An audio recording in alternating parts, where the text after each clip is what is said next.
Hi, and welcome to today's roundtable. I have some magnificent guests here today. I was very excited. I even dressed up for this one. And we're going to be talking about the art of writing Reiki books. So many of us have this idea or this desire to write a Reiki book. And then when we go to the keyboard and the white page on the screen, it's not that easy. But these three people did an amazing job. And some of them have done it many, many times, right? So I'm going to let them introduce themselves. And we'll start with you, Frans. Oh, good. I'm Frans Stiene from the International House of Reiki.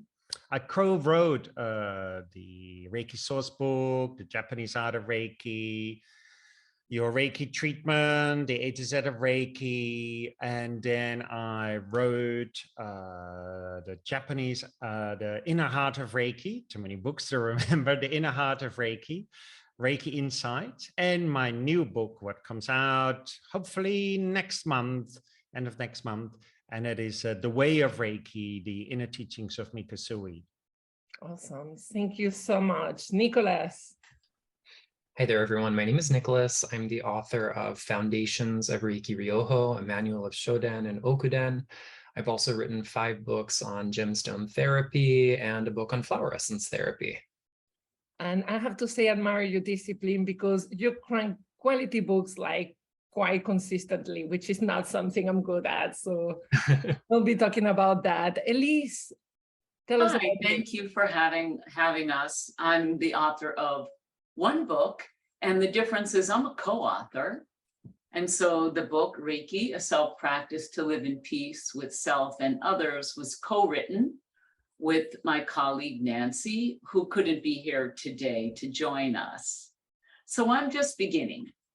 Perfect. And that is what I think is fantastic about like the 3 people here today. All of you have like really different styles, really different books. The message is very different, and yet all of them are quality books, right? So some of you, like Nicholas, have already dozens of books out there. Frans too, Elise, you're starting. In my case, I have 2 Reiki books, 1 children's book, 3rd in the way, and struggling, right? So we all are in different steps. So I wanted to talk a little bit. So for people who haven't heard a lot of publishing, usually there are 2 kinds of people, the plotters and something they call the discovery writers. Other people call them the prancers, which means some people, they plan their books and then they write there, and other people just sit and write. So I wanted to start, I don't know who wants to start a little bit with what's their writing style a little bit. I sit and write. There is no plotting.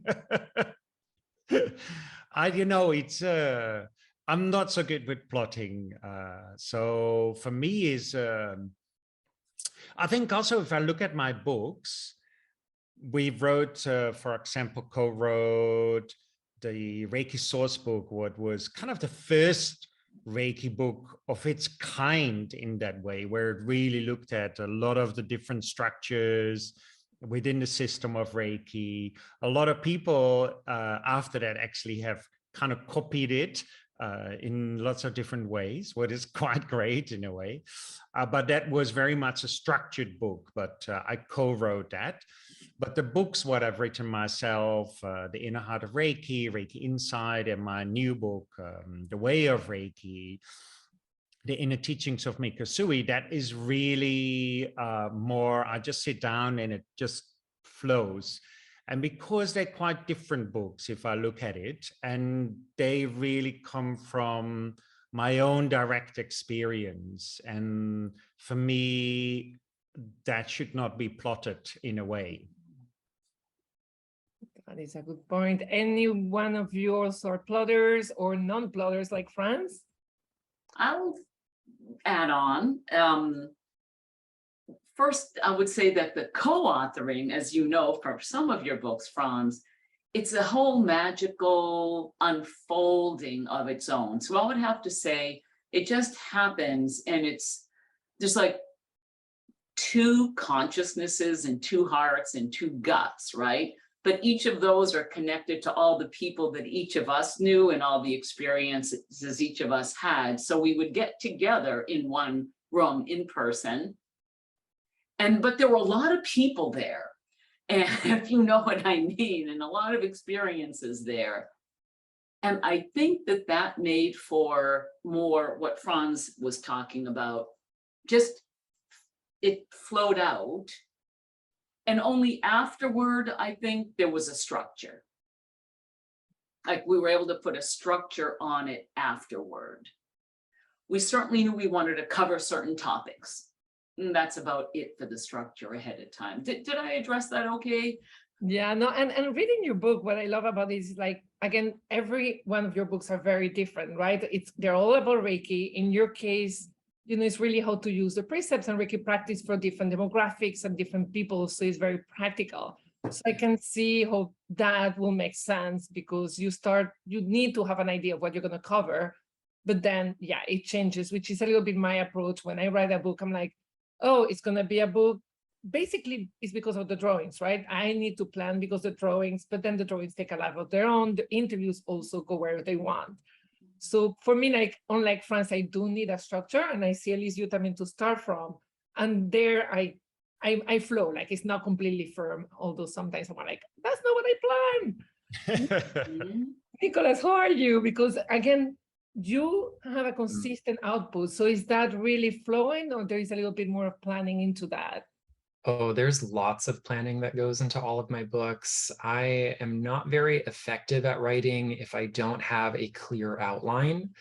And the outline often takes a life of its own. So like the initial stages might resemble that of a discovery writer. I just put all of the ideas I've got on paper, and they can be unconnected and disparate and, you know, just full of these kind of imaginative things. But then I sit with that. I treat each book like it's kind of an entity of its own.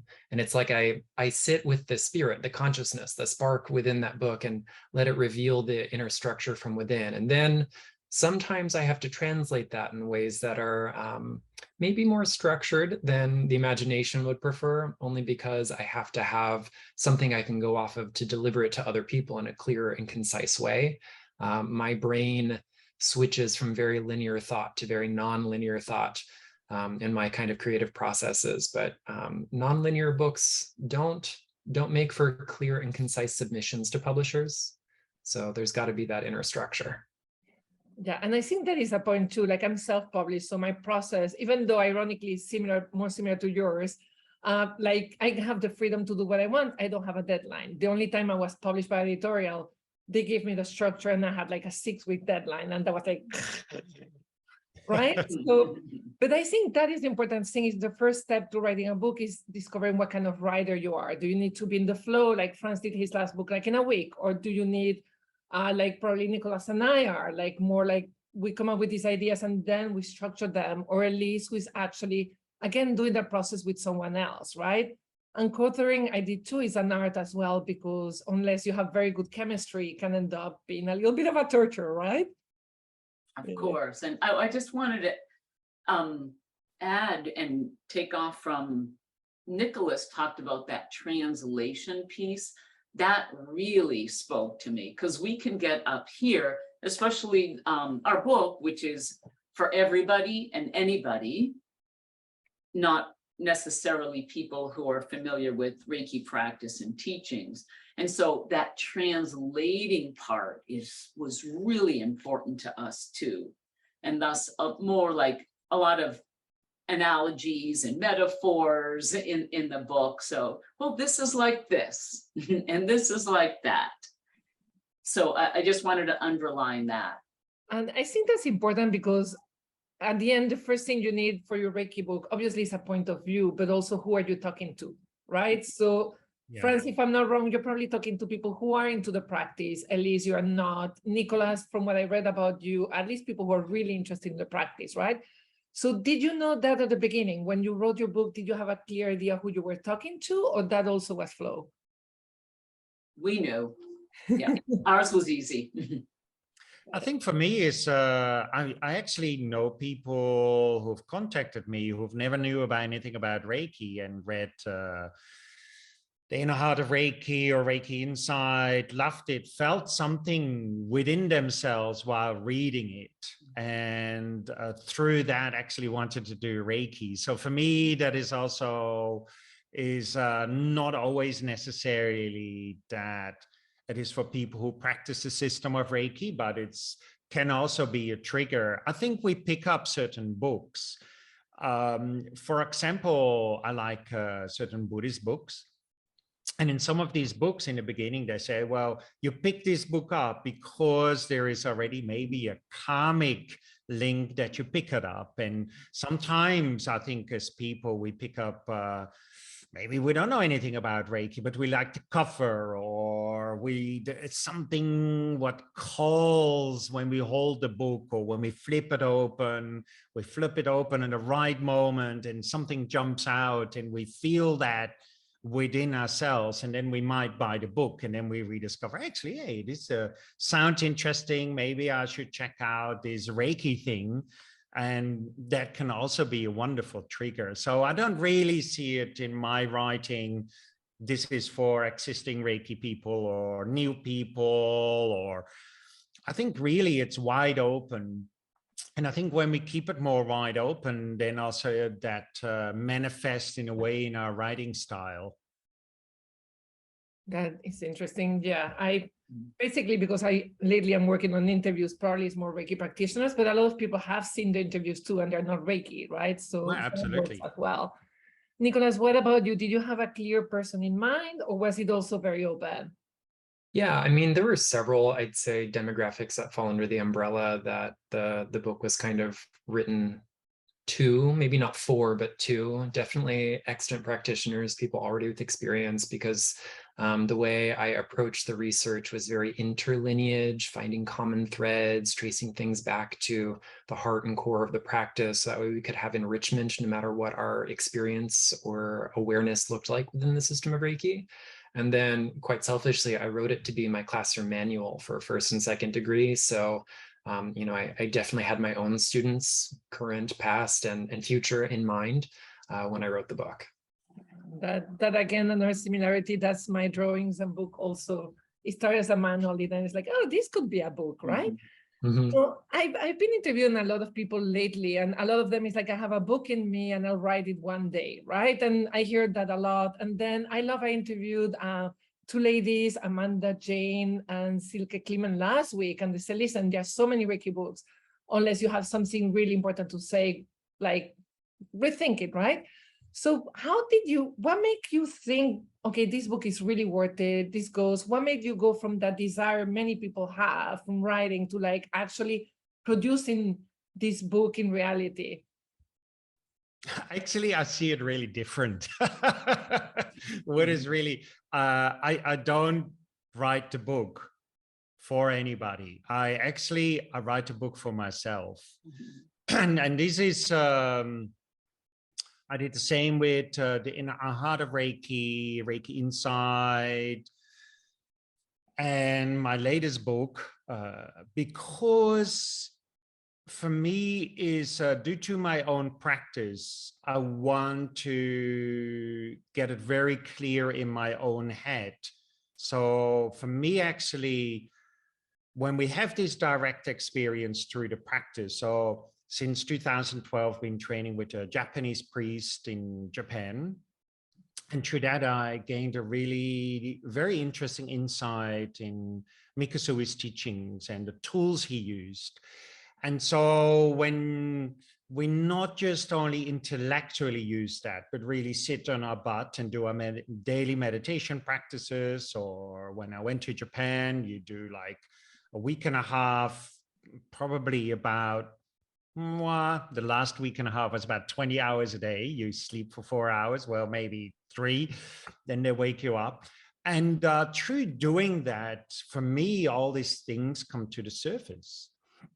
And to kind of put it in a really good perspective, I need to write it out. It's like cleaning my cupboard and put it in really nice a compartment of the socks and this and that. So it's very clear. If you see my house, it's a little bit OCD. Actually, if you want to drive Frans nuts in a class, just move the chairs around. Something like that. So I don't really go and sit down and go like, oh, I'm going to write this for this. I feel I'm overflowing with these things. what I need to put on paper so that I get a clear understanding. And when I've done that, then I go like, oh, here's a book, send it to the publisher, and they say, oh, this is wonderful, thank you very much. And that's about it. So it's a very different way, I think, if I hear the other or the three of you, how we write. It's very interesting to see these differences, isn't it? It is, and I hear a lot about, because I self-publish and I want to stick to self-publishing because of my freedom. After the experience I had with editorial, it's incredible how we all have different ways, and it's like Reiki, there is no better or worse, it's just the way the brain works. And I find it fascinating, but there is, I think, something, that threshold of wanting to write a book, to writing it, for me, like I even done like opposite the way I write than you, Frans, is that need, that personal drive. Like if I don't do it, I'm not alive. Like it's a desire that is beyond me, right? And it might be more structured. And again, it's going to take me 3 years to do this last book with all the interviews, but it's stronger than I am. I cannot stop myself from writing them. And I don't know how that is with you, Nicholas and Elise. And I love, because Frans and I are exactly opposite in approach to writing, right?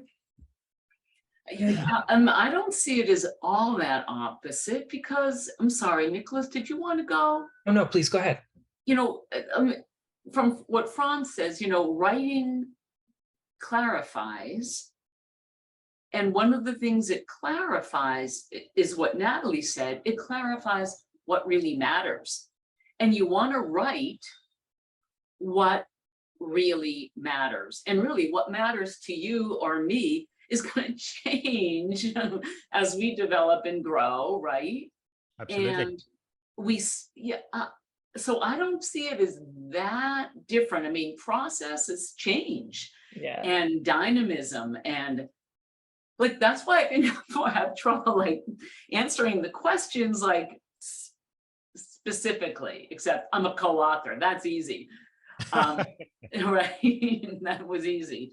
Other than that, I think it's so emergent. It just is not like emergency, but it's emergent from, especially with Nancy and I, two beings who, as we discovered, have all these strange parallel connections in ancestry, language, heritage, food ways, customs. It was weird because we didn't even know each other that well. So things emerge in these ways that are a little mysterious, but nonetheless, writing clarifies. And I think it's about, we write what matters, and then what matters changes for us over time. I'm not going to add that because I think that is beautiful. Nicholas, well, I mean, I got it from you too. Yeah, but you put it in beautiful words, right? Like, write what matters and use it for yourself to clarify your practice. I think sometimes we think we're going to write a book that is more like a manual, we're uploading on Amazon, and then boom, we're going to have students and all of that, right? So it's really more of a personal process when it comes to writing about Reiki. Yeah, I would underscore all of that too. Although I might have had objectives I wanted to, at least circle around in the writing process. I only write something if I feel that fire within. I don't write with a sales target in mind. I don't write because there is necessarily a niche in the market I'm trying to fulfill.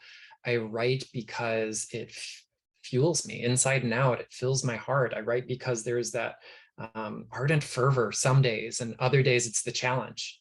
And we need those challenges. And it's always about personal development first and foremost. I would never write about anything that wasn't near and dear to my personal practice. And so much of the insights across my many volumes on different unrelated topics really comes from the synthesis of intellect and spirit, because that's where I get the most excited. So yes, there's research, but there's always that synthesis. How does my personal practice become shaped and also shape the scope of the work that I'm doing? Yeah, I really feel the vitality and aliveness behind that, and behind what everyone has said so far. Do you feel that has to be a big key, KEY, to all of this? And I think so. I think for me personally, I like to read books by old Zen masters or Buddhist masters. And when I read them, it's like you read it, but between the lines, there is healing, blessing, empowerment taking place. And I think for me, those books, I wish I can write like this. Some people say I'm not sure, who knows, but I don't make that judgment. But when I read some of these books like Sunryu Suzuki or some other books, and it's just, you see the simplicity and the depth is so clear. It's so from their own direct spiritual experience. And those for me are really my great big examples. I don't like to make it too intellectually, because then I don't get it myself. I try to keep it simple. But yeah, so it's wonderful to see. And I think also, some people like Italian food, some people like Dutch food or French food, and ultimately it's all there to satisfy our need for food, to eat something. And it's the same with all these different books out there. I love that. But it's funny, at the end, every interview I do from different things, the business side of Reiki, the art of writing Reiki, it comes from practice. Absolutely. So I think probably the first tip to write a very good Reiki book is practice every day, right? And maybe read a few books here and there, but develop your own voice. And I know probably we develop our own voice for practice, but if you had to give one tip, beyond obviously sit on your butt and practice, to someone to start trusting their own voice, what would that tip be? And that's a hard one. Like, I'd like to try something here. It's not really something, I'm actually going to talk. It's kind of fourth precept in some way, and that's we have to know a little bit about who we are at any given moment, because it's going to change. But so I don't know if this is a largely kind of white cisgender female thing, but I meet women my age who don't know who they are, because they are who that person told them to be, and who they had to please here and who they had to please there. And spending your life worried about what other people think and pleasing them, that's suffering, that's misery, that's really distressing. And what people like in the, I do teach public health, so I can't help myself, but in that Harvard study of adult development, 80-year-olders were asked what their biggest regret was in their lives, and they said, worrying about what other people think. And then when they were asked what you wanted more of during your life, and they said serving others, or being of service to others. That could be just your family or your colleagues or your community or the world. And so I think that in order to really know ourselves, kind of like this vertical thing, that is the most important, because without that, we can't go what I call horizontal. I'm probably not any invented these words, just regular words, right? And then we can offer out this steady self that knows itself. So I think did that answer your question, or am I just bringing a spin to it? No, it didn't, because this is a Reiki podcast, so we're not a writer's podcast, so it's always going to be linked about that. And it's funny what you remember. And so I take martial arts, and my sensei, she's way wiser than most people I know, right? And obviously most martial arts are about fighting, but she says women occupy too little space, men occupy sometimes too much space, and this is in America. He said, and it's about occupying your right space, right? Because sometimes when these men are expanded, they're not stable either. So it's not a criticize, it's just she wants everybody to occupy the right space and have the right expression of martial arts. And your answer to writing is that, like, occupy the right space, don't worry about the others, right? So that's why I love what you said is, again, we go back to practice, knowing ourselves, exploring the self, and writing as an exploration versus an art of showing off, right? In a way. If now I don't Thank you. ramble around. That was helpful, and I feel understood and added a lot of meaning to it. Thanks, Natalie. Well, I'm gonna add also, when I do research, honestly, and this is more to encourage women, like men have more books out there than women. And these last 2 years, women have come out with more books. So this is also a podcast encourage, like, hey, this is not anyone's fault on any gender, it's us having to take our space, right? This is not a gender war. It's like, there are a lot of women, like, you have amazing practices. We're more sometimes about community, like find your voice and express it. This is more encouraging. This is not stopping men from publishing. Please keep on publishing all the books or whatever gender you identify, but don't, sometimes we still, societal pressure makes us hesitate a little bit about going to Japan by yourself or writing books. And the more people like you, Elise, or Amanda, or Silke, we bring those books out. And we're going to go into what is a professional book versus also books that sometimes, may not add to the practice a lot. I think it will be like my sensei says, it's about everybody occupying the right space, right? It's not about stay in your tiny space and like, look at them, they're doing things. We can all write beautiful books, right? And very different books, because our experience of Reiki, I know through nature, we don't have any gender, anything, but through society, our experiences Reiki is different. So we all need to contribute. And hopefully we'll also have trans people writing Reiki books and people from every identification and every race, right? Again, probably Asian and Caucasian books are more out there than African American or Black people. So hopefully we'll have, or Latino books, we'll have also more books like that. So if you're hearing this, please write a book. But then again, I think, like I would like to say, make a great meal, be a Michelin star chef, but maybe that is not my calling. Yeah. So we also have to find through our practice, is it our calling to write? Absolutely. It's the same. I might make really lovely cakes, but it doesn't mean I can have a cake shop, right? We have to also be very honest about it. My cakes might not be cake shop enough, or maybe I'm just a good baker, but not really someone who's very good at sales and setting up a shop, because there's more to being a baker. So it's the same to a writer. I think we have to find, as you said, we have to find our calling. What is our calling? And we can really do this more and more and more when we, particularly within the system of Reiki, but I think in general our life, is to do certain practices. Doesn't matter if it's Tai Chi or yoga or Qigong or the system of Reiki, by going within and finding this clarity within to see, this is really me, as you were saying, Elisa, as well, because we don't know who we are.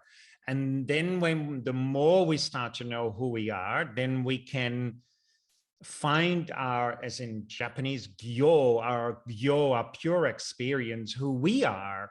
And that then might be expressed in drawing or dancing or writing or all sorts of different ways. But I think is, first of all, we have to really find that, because if I say, okay, I want to be a writer and I'm struggling and then nothing happens on my laptop or my piece of paper, then I get annoyed, I get angry, I get upset. Then I say, I'm not good enough, I can't do this, poor me. Then we actually further away from home. And therefore, the first point of call for me really is that self-empowerment, get a really good clarity. Maybe you want to express it through music. Maybe you want to, doesn't matter. But I think that is a really important element of being a writer or a painter or a musician. Find that juice within you, and then find the juice, how you expresses it. No, absolutely. Because I think sometimes we carry things that we never did as unfinished things, and we actually were never meant to do them, or actually they don't matter, but we have this idea and we carry it for years, right? Yeah, absolutely. Nicholas, how did you know you wanted to write? What was the first time that sparked? How did you go from what Frans says, like, am I meant to express this through writing? Because also we talked before, you studied something completely different, right? Yeah, I have wanted to be a writer for at least 50% of my life now. So I'm 36. I started writing my first book, which never got published. And then I started writing several other books that never got finished or published when I was 18. Wow. So it was just the spark that I had. And, you know, admittedly, in the beginning, I didn't have life experience. I was nobody's authority on anything except that I knew a lot about rocks. And that's not enough to be a clear voice that's going to be contributing anything meaningful. So definitely find yourself, find your voice. But like for like the practical side of how do you know you want to be a writer, or how do you execute this? Immerse yourself in your practice. Read lots. It doesn't have to be just about your topic, but part of how we grow as people who communicate through the written word is by experiencing the written word in all of its many media.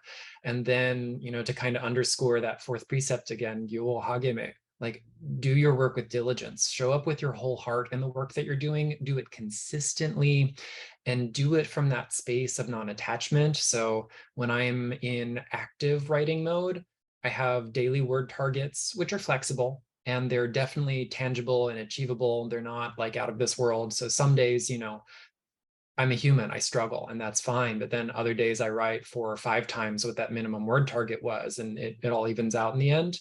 And be compassionate with yourself during the writing process. What good are we showing up, writing books about Reiki, writing books about a compassionate art if we cannot also practice that within? So if you're staring at the blank page and you're struggling, just shift gears. The moment I stop enjoying what I'm doing, I stop writing.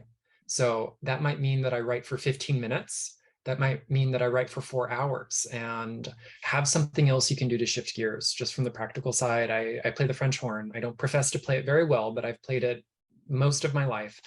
And I always have an instrument set up nearby. And when I get the creative fatigue or the burnout or just frustration, or I just lose the spark, I go pick up my instrument, or maybe I go into the garden, or I pour myself a fresh cup of tea and I sit in whatever that new activity it is. And it's like a little reset button. So that way I can come back with the beginner's mind, the Zen mind, and be clear for whatever message needs to pour through me. Can I put a word in about the antidote when you're co-writing with somebody? It's the other person. So when I'm losing, let's say, my will and courage, the other Nancy may have her will and courage. So then it becomes, you know, like a we space, W-E, like uplifting each other. And so we, it's like instead of being alone and taking that break that's so important that Nicholas talked about, she's right there. And we never worked alone, actually. We thought alone and jotted things down. But we would get together then for a fairly marathon session, given our, you know, differing availabilities, you know. And it was like immersion. And then, you know, like playing off of each other to keep that upliftment. And it would shift. And it was, like I say, kind of mystical or magical. No one can, I don't know how to talk about it. It's kind of stunning, really. You're like, look at what's just happening. Sometimes we would spend 15 minutes choosing the right word, but it's a lot more fun to do that with somebody else than by yourself. That's what I would say. No, it's funny. I've been writing for money because that's my work on the side since I'm probably 19. So I'm opting for this, like Nicholas, I have half an hour a day of writing, but the difference is, like, for me, writing is also work during the day a lot. So there is a moment where even if I don't enjoy, I can push through it and then go to a place of enjoyment. But I think for people who are just starting, who perhaps don't have as much practice or cannot go into flow, that discipline every day, 15 to 20 minutes helps. And also then if you don't have that, perhaps as you did, Elise, work with someone that really can push you, or have an accountability partner, right? Someone that will text you every so often, you're like, okay, how are you doing? Because working without deadlines sometimes is a little bit harder unless you're someone who spits a book in a week. But that's, you know, again, and And for me, there is no better and worse, because it's like we have very different personalities. And also what I'm finding out, there are different books, right? So I speed my first book, it took 1.5 years. The second took 6 weeks. This one is going to take 2 to 3 years. So also like understand different books may have different processes, and that is also okay. I think, again, what I'm taking from this is all of us is really the Reiki precepts. You know, I love that you say, do not get angry with yourself. Check in. Are you really meant to be a writer, or are you meant to be drawing or singing, right? But do not get angry. That day you didn't write, be compassionate. So I think at the end, we cannot see writing a Reiki book as writing a novel. Like it's a spiritual exploration and practice, and that's what I love. So I want to shift gears a little bit, because at the end, when we do produce that book, we want it to be out in a way that feels professional, clean, taken care of, not full of typos, you know. And it makes, my first children's book has a couple of typos, and like we won an award and then they almost took it away, right? Like, so it does matter. And that's where the compassion should not go into sloppiness, no? So what are some of your tips to make sure that book looks professional, that is well-researched, fact-checking? What are some points that people should, like, for sure check the boxes? I think, Natalie, it was interesting because today I was teaching a Reiki 1 class, and I had 2 ladies from France here in Holland, from Paris, and they both work kind of not in a publishing world, but in that kind of industry. And they were talking about how the one reads a lot of books for checking and those kind of things. And so we were talking about that sometimes, say, in one chapter, the person says this, and then 5 chapters later, they actually say something quite different, what's not in line with what was said in previous chapters. So for example, within the system of Reiki, maybe we say, use the precepts, and we have a whole chapter on do not anger, and then we have a whole chapter on do not worry. And then a few chapters later, we say, oh, we have to protect ourselves because blah, blah, blah. Then for me, then I said, hang on, but the previous chapter you wrote, do not worry. And now you're writing about protection, and protection is done out of worry. So then there is no clarity. So then the book might be a little bit going from this way to that way to that way. So we have to be, I think, very careful if we want to write a good book, that there is a red line to it, what points to exactly the same thing, that the teachings are matching, and not that the teachings are not matching, like that at one point we say this, and the next moment we say that, and the next moment we say something else. And there are actually different statements what are not really in sync with each other. And that, I think, as a reader then creates confusion. So therefore, the first point of call again is your clarity within yourself. And then, of course, when we write it, we have to take it to an editor, and particularly if we publish it, and hopefully the publisher will put it through an editing process. And then it has to be designed so that it looks nice. And I think maybe I jump ahead here, but I think also we have to be very aware that Reiki books is a very small market. You're not going to sell 1 billion of books. So, you know, if you think you write a book and then you're going to have full classes and you're going to be rich and famous, forget about it. Yeah. So already, therefore also, what is your intention of writing your book?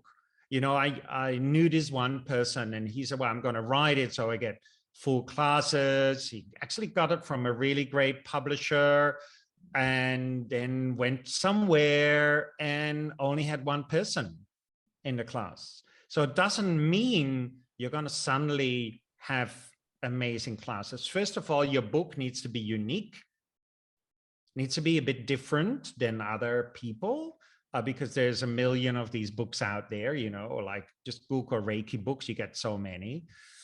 and is not about money making. So again, it's about what is the reason that you write a book is, I think, is also very important. I love that. Nicholas, you're the one who's published most books. Are you a millionaire and be able to live from your book? Oh gosh, no. I've gotten, so my first book came out in 2016, and all that time I've received 2 royalty checks. So I don't write to make money. I don't think anyone who does this as a career, unless you're, you know, a New York Times bestselling novelist, you don't do this for that kind of payout. You do it because it's in your soul, because you just have to, because you want to. And so, you know, I write because I love teaching. And so, you know, in a face-to-face class, the only people who receive that message are right in front of me. But in the written word, there's potential for it to travel to other parts of the world and other markets and other modes of thinking, and it creates dialogue. And I love the platform it offers me, but I'm also very, very realistic. So many books in, working on my 9th and 10th projects right now. So, but, you know, as far as like getting that kind of professional edge to the work that you do, I think, the first step is just getting things down on paper and getting it all down. And, you know, like Frans said, being clear and concise and consistent with the message that we want. And if you are not a trained editor, no matter how good you think you are, there's this strange phenomenon, this horrible sickness that affects us, I think all of us as writers, that I call author blindness, where you are predisposed to seeing what's supposed to be on the page instead of what you actually typed. You get the message that you intended for people to take away, and maybe not the one that you wrote out. So having other voices, other eyes, other minds and hearts look over your work is imperative. Whether they are lay people or whether they're trained professionals, that feedback is really, really important. And thankfully, because I chose the traditional publishing route, you know, there's a whole team of people who are working on that. I have a project editor, 1 or more copy editors, at least 2 rounds of proofreading typesetters and designers who also catch things in the process. The editor-in-chief and the publisher himself, they're all involved in that process, sometimes with the minutia and sometimes, you know, more big picture stuff. But knowing that if you are not the professional, it's okay to outsource. I am not a typesetter. I am not a proofreader. I can find other people's errors on the page, but I have a really bad case of author blindness where I only see what I think is supposed to be on the page in some days, until, of course, the physical book is in my hands and they leap off the page at you. And so being able to lean on those resources. And that's one of the ways I think that we show up for ourselves effectively. Like, we got to be realistic. I can't do it all, and I could not have done it all for all of these things. For my books about rocks, you know, we want lush photography of mineral specimens so people can identify things. I'm not a photographer. I have to outsource that. And, you know, I think being realistic about what is in our wheelhouse and what is not in our wheelhouse is part of how we get to that really kind of polished level of publication. And knowing that, you know, we're all writing different books with different audiences, with different purposes and different messages, and are going to go to different places. The level of polish you're aiming for might not be the same as someone else. And that's okay too. Like, I'm not here to judge anyone who takes the self-publishing route. There are a couple of times where I almost wish I had for projects, and maybe I have future things that I'll do that with, who knows? But finding that right marriage of the right resources, whether you're outsourcing or having a publisher do all that for you, that's up to you to navigate. But yeah, definitely lean on community support. Love that. Absolutely, yeah. Elise, I don't have all that much to add, so I'll just do something that might be unique to me, but I'm not sure. And that is, I'm an academic, right? I've been teaching college forever. And we're always terrified, you know, terrified of plagiarism. And I have had a lot of teachers, including the 3 of you. So we have like a fairly intense references cited page, you know, and that's good. But sometimes, like, if I've taken, you know, Frans, I've taken workshops with you, training with you, it's in me. It's like, it's here. And this troubled me pretty much writing the entire book. how do you do a references cited to like the deepest level of influence? And is it from on Zoom thing or an in-person thing, or the time we had breakfast together, right? In that when you were teaching and I couldn't take the class and I came up to some town in northern Massachusetts, right? We had breakfast in the hotel before your class. Was it that? Was it I took Shinpin twice? Was it the time you did this at the VRA or came to the Celebration of Reiki conference, or was it one of your books? Like, ooh, I don't know. I just know. Yeah. And that was always really troubling. And so I'm just going to be honest about that as an academic, it would like choke me a little bit. To be honest, I could feel it being like, am I on the wrong side of plagiarism? So Frans, I guess that's up to you to decide when you see the book. I love your book. It's great. But you know what? I'll also say I learned one thing. Well, no, I learned many things from you, but one thing I repeat to all my students, be generous with the teachings. Yeah. And so if we're going to be generous with the teachings, then it will just pour out to the right person at the right time without,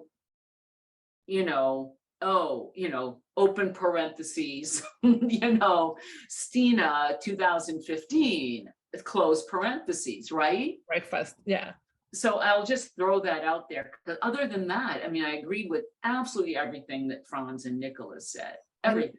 It's funny, like when I read your book, I can see the teachings point to the same way, but it was completely different book than what Frans. So I love that you had that worry, but they're so different. All of your 3 books, right? Is what you're here, and they're all pointing to probably the same, because again, when you practice and practice and practice, it will point towards the same idea or concepts. One thing I would love to add, lately, for example, when I published my book with editorial, they did a plagiarism check. So those things now are being filtered. So yes, do not copy and paste material without it, because if you're going to a publisher, they say like, are you sure you didn't steal anything? I'm like, no, I wrote it like, that was the only book I wrote like Frans, right? I'm like, shit, I need to do this in 6 weeks. And they did. So nowadays, if you're giving a manuscript to a publishing house, they will do a plagiarism check. So those things will come out. So again, be very mindful when you write, but sometimes it's, as you say, it's subconscious, right? It's not, we're just writing, that sounds so good, and we heard it. And again, sometimes it's okay, but nowadays editorial houses do that. If you're self-publishing, I would love to add a little bit of that. There is nothing wrong, as Nicholas said, with self-publishing. I think just, if you're gonna do it, don't cut corners. I self-published a children's book with a friend. The first time we didn't have money for proofreading. The book is beautiful, it has typos, didn't lose the value, but it doesn't come out as a professional. My Reiki book, the guide, I'm pretty good at writing and doing a lot of stuff. I have friends who are directors, so that was for free, but I did pay a hefty sum in copywriting.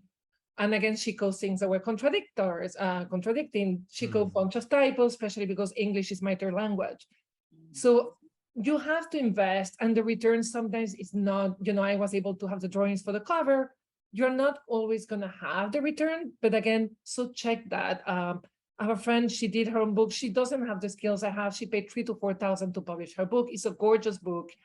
She hasn't that return. My book took 1.5 years to get break even. And I'm making money. And again, $20 a month, $30 a month, now. But probably I don't know. I invested $1,500. I'm going to be very honest. I've made like $4,000, right? So be very aware of the reality. And then if you self-publish, I think 90% of authors on Amazon don't sell over 100 copies. So don't feel frustrated you're not selling. They sell slow, they sell little, you promote them. But for me, what gave me that self-publishing book is like, okay, this is the way I'm going to teach from now on. It allowed me to actually deepen my practice. So for me, it was worth every penny I invested in it. Just be aware, as Frans says, you're not going to be a millionaire. You may not even recoup some of the money. So and that's okay. Like I was very lucky, and still, again, I cannot return my book, right? The second book, they gave me even a 10-year check and I never saw anything again. But for me, it's the writing that matters, is the process. So as you all said, have the goal very clear, why you're writing the book, and also how much you can invest, right? Like if you're self-publishing, and you don't have enough money to pay a copywriter, then perhaps hold on a little bit, because they are Grammarly, there are a lot of things, but they don't check, they check typos, and even then they miss a lot. So hold on, get a copywriter friend, go to Fiverr, find ways, but don't rush. Just wait until the time is right, and you can slowly invest on the different parts. I think that would be my advice in terms of, but I'm so happy when I get those $20, I have to say. Those are my favorite. I think that, Natalie, that's with anything we do. Yeah. Don't rush into doing hands-on healing on people. Don't rush into teaching. Don't rush into anything. You know, we have to really, again, find that way. I mean, and as you say, some books sell more than other books. I think if I overall look, most of the Reiki books I co-wrote and the ones I've been writing now are doing well. So what is great. My new book, The Way of Reiki, the Inner Teachings of Mikasui, it's not out yet. It comes out next month, but so far I think I've sold already about 1,000, what is great. You know, as you say, a lot of books on Amazon don't sell that many. But therefore also I think when the book comes out, don't just sit, okay, now I've done it. You have to promote it. You know, you have to do the work. It's the same again. Just a little cake shop opened up here. The guy is doing really well, but man, he is working hard on selling these cakes. He's always in the shop. He's promoting it on Instagram, on Facebook. He is walking the streets with his bloody cake. Well, you know, he's doing good. So it's the same thing. It's not like, okay, now I've written a book and voila. So therefore, you know, is slowly put your own effort in it, you know, in lots of different ways. I love Well, speak to the, I'm sorry. No, go ahead, Elise. You speak to like the multiple dimensions of like, well, our personal responsibility and accountability, and the also measurable outcomes, but also all the different dimensions of return on investment, so to speak, because we know we can measure that in multiple ways. And that's exactly what we've been talking about. We don't have measuring it in royalties is going to be kind of discouraging, especially if you're co-author, nothing personal co-author, right? Because you split it, right? So, it's very underwhelming in that regard. So, you know, there's many ways to measure return on investment with what we are doing. And I think you spoke to that really beautifully. So I'm just really like doing that teacherly reframe of what everyone in the class already said. That is lovely. But it is true. If you listen to what you said, that's what's happening here. Yeah. And I think it's also like, is that, and yes, keep on pushing, right? Is what Frans said. Like, I still promote my guide. When my guide launched, I went by myself to the bookstores with my book, right? Like, hi, do you want my book? And they're like, who are you? I email hundreds of people, and I come as extroverted. I'm actually really shy. And I went like to every bookstore, and they would pay me in cash. And I would get like, and I was so proud every time I placed 3-4 books, right? And I'm close to 1,000 after 3-4 years. And I'm like, oh my God, I'm gonna get like, that day I'm celebrating, I'm like 10 copies away. But it took a lot of work, but it was work that it's really, you need to do, because also it's like, you know, I did all this thing, I believe in it, and you promote it. I think it's a beautiful way. For me, it was also pushing my boundaries, like pushing my zone of comfort, right? I wasn't comfortable saying I have a voice, because usually my voice is lent to advertising or to journalism, but to say this is my voice, I want to place it, it was really hard. So even the marketing of it for me was a growth process. Nicholas, how is it for you, the marketing and the process after the books? Well, you know, I got really lucky with the start of my publishing journey, because I met a publisher at a trade show, not for the sake of meeting a publisher at a trade show. I was a sales rep for a company in the kind of body, mind, spirit field, and we happened to be exhibiting at the same place. And it just happened to come out organically, or maybe intentionally, in conversation that I was writing a book. And the rep from Inner Traditions just invited me to send it in. And one of the phrases she said to me that day has stuck with me every day of my life since. Publishers today are looking for tireless self-promoters. Tireless self-promoters. The real work begins when the manuscript is done. Writing is actually the easiest stage of the journey for most of us. We're all, we're all different, but the work continues. There's work happening behind the scenes the moment you submit that manuscript, or the moment you turn it into your, self-publishing platform. Things are happening in formatting, and things are happening in marketing, and things are happening in editorial, and you just sit there and wait. So what do? You have to till the field. You've got the seeds that you've harvested from that round of work, and now you've got to prepare for planting them for a new return on investment. And we do that by sharing the message. We do that by showing up. We do that by being excited about our own work. And if we're not excited about our own work, then we can't expect to sell very many copies. I mean, unless we're very lucky and we have a paid professional who gets very excited on our behalf. That usually costs a heck of a lot of money. So that's not the route I've opted. But, showing up to community events, doing community building is really important for me as a Reiki practitioner, a Reiki teacher, a Reiki author, because I write for a kind of interlineage approach to Reiki. It's about building bridges. None of our Reiki is better than anyone else's. The only thing that makes us more effective as practitioners is practice, practice, practice. So showing up with that practice for others, having conversations about practice, holding space for others in their own practice, especially when it looks and feels different to my own, is very important for the work that I do with my Reiki book. But as an author, kind of broadly speaking, the real work begins when we finish with the manuscript, when we finish with editorial, when we finish with the, page proofs, and then it goes to the printer. Then we really, really, really work our butts off. If you work with a, more traditional publisher, they're probably going to assign you a publicist who's going to help you book interviews and book media appearances. But even still, using my publisher as an example, there are just a couple people who work in the publicity department who handle all 1,800 titles they have in print. So naturally, once the next catalog comes out and my book is not in the next catalog, I'm on my own. So it's that tireless self-promotion. And if we do that from the space where we engage with the precepts, we do it just for today.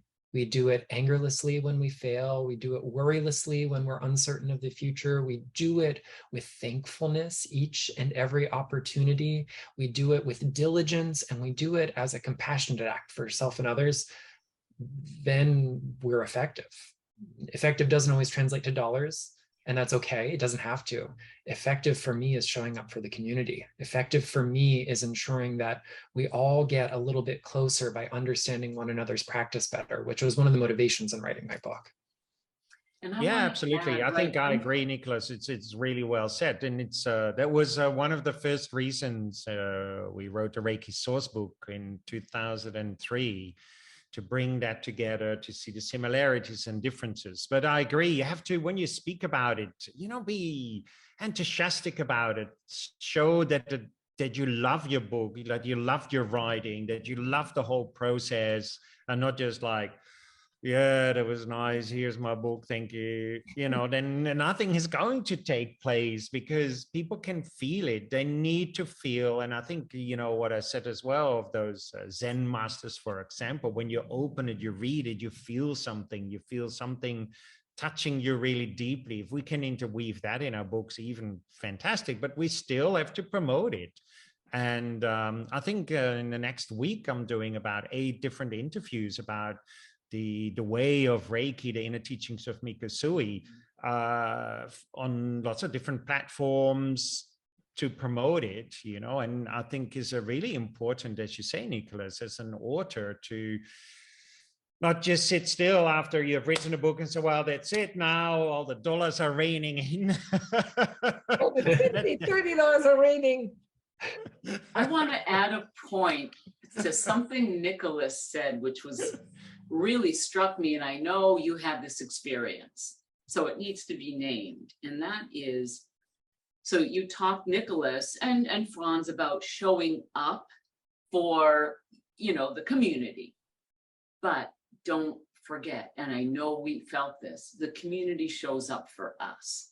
there's a beautiful reciprocity here where people start saying, you know, where I live, there's a little bookstore. I think they might be interested, and here's their phone number. And they might even give you the name of the proprietor and the, you know, not just here's a name, good luck. You know, I don't even know where it is in Maine, let's say. And so that is delicious, isn't it? Because reciprocity is like the principle, one of the principles of the universe. And that is that the community shows up for you and you and you and me. Yeah. And that is unexpected, but it has happened to you, right? Big time. And you're part of that equation. And I'm very thankful for that. Right? Thank you. I think at the same time, I think what is really, what I personally found important, other people might not so find important, what I think is, in Japanese, when you give something to someone, you give it out of a state of emptiness, what means no expectations. And for me, I try as much as possible to write and to then I realize, oh, it's a book without any expectations. So because the more we have expectations about the book, then if the expectations are not met, then we get worried and we get angry.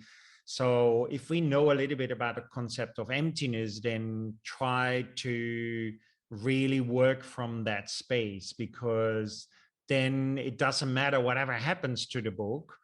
And it sounds strange, even if it becomes toilet paper, then great, wonderful, or a good fire source, wonderful. But then we don't linger with anger and worry and fear. And so it's also, I think, a really important element. But ultimately, this is what all we do in life, right? Yeah. No expectations. You know, I don't disagree with that. I think that's even kind of underlines my point, which was, it was unexpected to get the outpouring of care from the community. Yeah, it's beautiful. That's the beauty. Yeah. But don't expect it, because if it doesn't happen, then... And no one would expect it, because what do we know? That's it. Yeah. No, I think there are a couple of things important. Like, also, when you don't have expectations, it's easier to write. When you're putting all these expectations, getting to write is almost impossible. Like, and I'm saying this as a professional writer, like when I have a lot of pressure of work, I need to go and meditate for half an hour, right? And let go of all the craziness. Like, you cannot, it's too much pressure. So, and you have to find that balance of no expectation, but still hustle, discipline, and drive. So that's what I love about this, because it's the way we should live life, right? We have to put our whole heart in it without expectation, to be driven without being pushy. So it's really a delicate balance. And again, if you're meant to write, is one that help you grow a lot. And there are no words to express how much I'm grateful for this round table. It's funny because as a writer, since I'm like, I can remember my age, like for me, I'm learning so much from all of you. And I really hope everybody here really enjoys it. Again, I would love people to read your books and see how different and yet equal they are, right? They all have very different approaches, different writing styles, but there is a very common knowledge of deep respect for the practice, of wanting the community to come together, to practice every day and understand it deeper. So I would love for you to say a goodbye, perhaps maybe what is your next book you're working, or in your case, Elise, if this is the only one, perhaps where people can find it. And obviously I will put all the links in the notes. Elise, we're starting with you because you always go last. So this time you're starting. Nicholas has been going last. Nicholas, start with you. Elise just said that. Well, I always have more projects in the works because that's what brings me joy. So earlier this year, I got a book on flower essence therapy out, but early next year, I've got another book on crystals coming out. It's called Crystal Basics Pocket Encyclopedia, and it's a guide to 450 rocks, minerals, fossils, gemstones, and more. And I'm hoping that once I finish what I'm currently working on, I'm going to return to the practice of Reiki for another book. And that's all I'll say on that, because I have too many options, and I'm going to let the spark of that book appear to me and tell me which book it's going to be. I can't wait to read that one. Well, I'm gelling in here because I couple of years ago, it was before COVID, I spent a year training in mindfulness meditation. And, I teach public health, and I'm thinking, I'm not sure it's really thinking, but things are happening on the levels of the being on what is medicine, and that will have multiple some things. I mean, I'm interested in public health and social justice and Buddhist understandings of illness, disease, and well-being, how Reiki fits in and mindfulness fits in. So who the hell knows, basically. Yeah, that's what's happening. I love that you still have, after your first book, like you keep on going. Some people, the first book decides I'll never do this again, or, oh, I really like this, I'll do another one. Really liked it. Perfect. Can't wait to read that one as well. Frans, you also said about the Reiki Way. So it's coming in November, right? The Way of Reiki, the Inner Teachings of Mikasui, comes out in October. I'm excited about that. So really wrong. I got the working with that.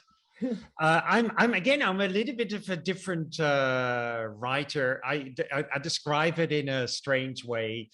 When you need to go to the toilet and then you go like, well, I might wait for it for a little bit. I can hold it up, and then suddenly you have to go to the toilet. And then when you do it, then you flush it and it's done.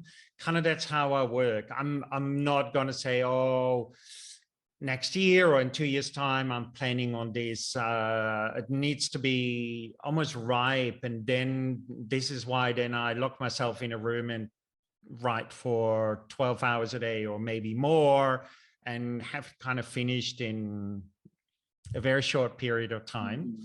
So that's my way of writing. So I don't, I just want to make a painting. No. Actually, in the back of my mind, there is something about making a painting. So that might be bubbling up. Who knows? I don't know. I'm very much a person who try to live in the moment and not try to plan that much. I'm not so good with planning for future things. So who knows what happened? I don't really know. We wait and see. But at the moment, if I would do a planning, the Way of Reiki, the Inner Teachings of Mikasui, just promoting that and working with that and just traveling around the world and teaching, really. I'll be in the US soon, and I do some plans for next year. So teaching in Portugal, England, the US, Holland, France, Germany, Italy, maybe Australia, New Zealand. So yes, those kind of things. I'm totally your opposite. I'm writing on this third book and I already know what I want to do for the fourth and the fifth, which will change, but I have like a whole series in my head. But the good thing is I don't get attached to these books. But like I'm doing this one, but I'm already like, oh, I can do this one next. So I may do it or not, but I already have like a series. But I was like that since I was 8 years old, and I wanted to be. It's funny, my first little book when I was 8 was an illustrated book. Nice. I never imagined I would end up doing illustrated books, right? Because then that went away for years. So who knows how many? But I will put a link on all your pages, probably both your personal and your Amazon pages. Again, I really encourage everyone to check your books. 3 different books, 3 beautiful, well, 3 groups of different books, beautiful. And thank you so much for being here and sharing all your amazing wisdom. Nicolas, big heart to you. I know you reorganized a bunch of stuff, so I really, from all my heart, thank you. Frans, you kept the date. I know your busy schedule. And Elise, you don't even know me, and I just like went after you and you say yes. So thank you so much. Saying yes. Thank you all for saying yes. Yeah, exciting. Thank you. Totally. Thank you. Everyone.